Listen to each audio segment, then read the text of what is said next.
¿Qué pasa? ¿Qué pasa? ¿Por qué?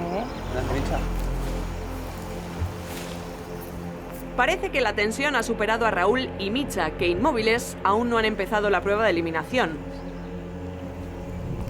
¿Qué pasa, Raúl? Hombre, algo pasa. Micha, venga. Venga. Pero, Hazme caso, por favor. Hazme caso, hazme caso, por favor. pues hacerlo a la vez. Hacer algo, por lo menos. Vas a participar y tú vas. Vas a participar y tú vas. No, no. ¿De acuerdo, Micha? Venga.